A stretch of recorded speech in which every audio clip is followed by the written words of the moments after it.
Bu ziyarət təkcə protokol deyil, bu köklərə ehtiram, dəyərlərə sədaqət, tarixə hörmətin təzahürüdür. Səfər xalqımızın ümumi lideri Heydər Əliyevin Naxçıvan şəhərinin mərkəzində ucalan abidəsi önünə gül dəstələri qoyulması ilə başladı.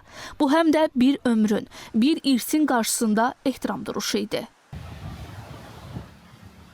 Sonra Heydər Əliyev muzeyi ziyarət edildi. Dahi şəxsiyyətin həyat və fəaliyyətini əks etdirən eksponatlarla tanışlıq oldu.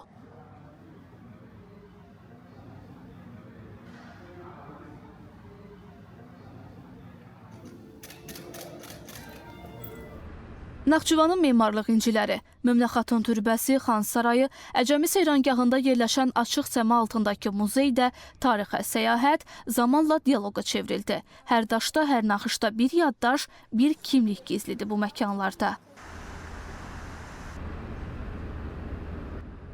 Səfərin ən həssas məqamı isə uşaq bərpa mərkəzinə edilən ziyarət idi.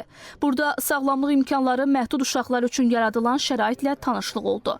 Reabilitasiya prosesinə texnoloji dəstək məqsədi ilə müasir avadanlıqlar, robotik reabilitasiya əlcəkləri, miostimulyasiya və infraqırmızı terapiya cihazları hədiyyə olundu.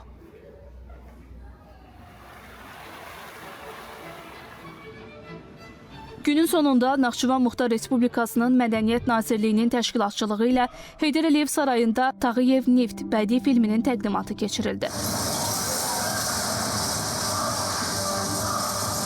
Bakı Media Mərkəzinin istehsalı olan film böyük xeyriyyətçi Hacı Zeynalabdin Tağıyevin həyat yoluna bədii baxışdı, fərqli yanaşma təqdim edir. Beləliklə, səfər zəngin proqramı ilə yadda qaldı. Səkinə Bababəyova, Xalid Əliyev, Ayşən Cümşudova, ASTV Xəbər.